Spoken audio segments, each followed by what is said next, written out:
Hi, Papermaker parents. I am Lisa Edwards. I am your student's math teacher this year. I put together a little slideshow with some basics, just guessing as to what you might find helpful and interesting. And feel free to email me if you have any questions beyond what I talk about in this upcoming video. I am super excited to work with this great group of students that I have in AP Calculus BC this year. A little bit about a typical day in Calc BC. Each class starts with what we call warm-up problems. The idea behind the warm-up problems is that it should be something that, based on their previous experience, the students feel super comfortable with getting started on, and then I'll use what they do in the warm-up problems to springboard the lesson of the day. My teaching style for presentation of new material is called a modified lecture, where I am up at the board with a whiteboard marker in my hand, writing a lot, and students are taking notes. But I don't just do math problems for people. The idea is that students learn by doing. So I'll present students with the problems, and then they'll do what they can in class. We, of course, do go over it as a group so that we make sure everybody is on track and understanding correctly. But I almost always give students the opportunity to figure it out on their own or not figure it out on their own. Anyway, the idea is that students should find it easier to learn and digest the material that way. And if they are going to make mistakes, that they do that in class, and they hopefully don't end up at home beating their heads against the wall because they can't figure out what mistakes they're making. Anyway, so I'm also fairly passionate about the idea of scaffolding. So within my lessons, I do my best to design them so that it's a little step up each time, and new knowledge is kind of gleaned from previous knowledge. So the idea is that this stuff, in a way, is very small baby steps from where you already are. Following the presentation of new material, as soon as we're done covering the content for a lesson, there will be a problem set associated so that students can go home and practice and solidify the concepts that we've learned. A little bit about how the grade is calculated. The grade categories are as follows. A portfolio covers 10% of the overall grade. The portfolio, for the most part, is the students' notes. I'm very specific about how I want them to take notes. If I write it, they write it. The notes should be so detailed that I could pick up their notes and teach from them next year.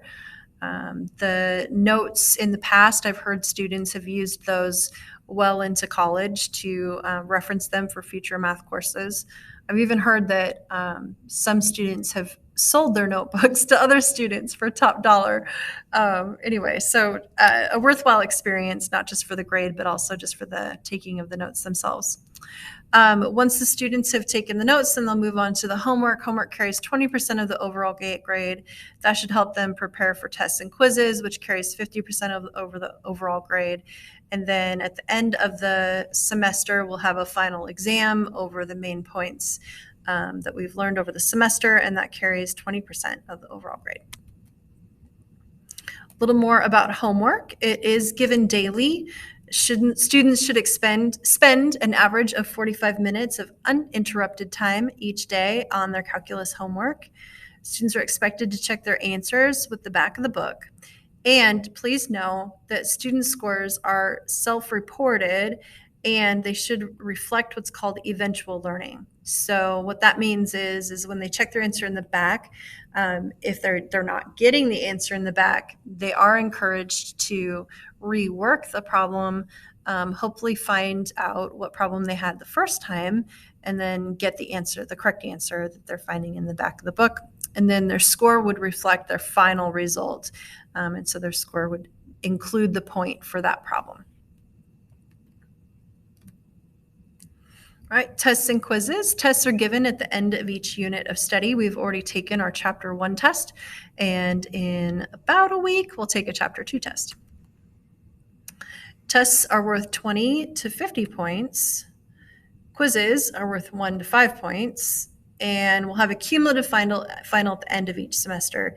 And remember that the final carries 20% of the overall grade. When reasonable, test items will be similar to AP exam questions.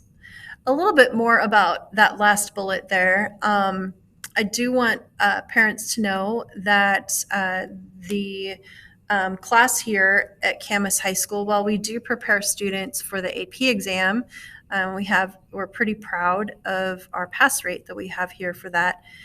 We don't just teach to the test. So the calculus experience that students are getting are the sequencing that they would need to be successful in the next or the subsequent math course in college. So we don't just prepare students for the AP exam.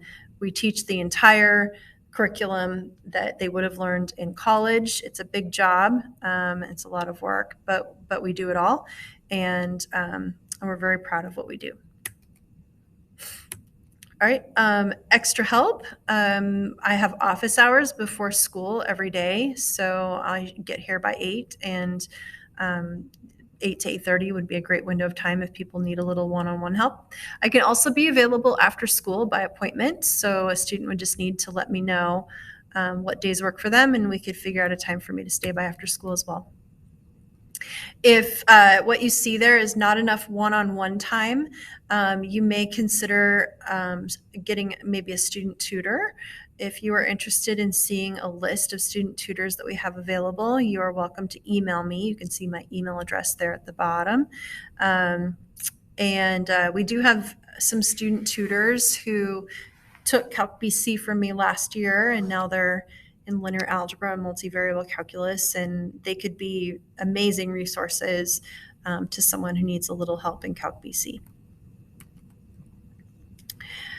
The AP exam is on May 9th. That says 2021, but it should say 2022 at 8 a.m. You can see the topics here: limits and continuity, derivatives and their applications, integrals and their applications, differential equations, improper integrals, infinite series, parametric vector, and polar functions. At the bottom, if you see those little double stars, the last 3 topics are topics that would not be on an AB test, but they would be on the BC exam. The AP exam, its actual duration is 3 hours and 15 minutes. The joke is that it's 3 hours and 15 minutes long, but it feels like an 8-hour punch in the stomach. It's a pretty tough test. Anyway, it has 2 main sections. Section 1 is multiple choice. Section 2 is free response. You can see section 1, the multiple choice, has 2 portions. Part A has 30 multiple choice questions where students cannot use a calculator, and Part B has 15 multiple choice questions where students may, and for the most part, will need a graphing calculator. The free response, section 2, is also split into 2 parts. Part A has 2 questions where students may use a graphing calculator, and Part B has 4 questions where they are not allowed to use a calculator. I get a lot of questions about how the score on the AP test will convert to college, and that's a hard question to answer because each college is different. So you can see this slide is showing for AP Calculus BC the credit that various universities would award for various scores. And you can see some evidence of it being all over the place. So UW, for a BC score of 4 or 5, they would give you credit or basically let you place past Math 124 and 125. You'd earn 10 credits. For a BC score of 3, they would basically give you credit for Math 124 for 5 points. Anyway, you can see Washington State University is a little different, and Gonzaga is different still. So it's a little all over the place. So I recommend that you, if there are certain schools that you know your students or your children are interested in, I would encourage you to reach out to them or Google it and see what's what there. All right, my friends, that's the end of my presentation. Thank you so much for your time in watching this video. Feel free to reach out to me if you have any questions. I'd be happy to hear from you. Take care, everybody.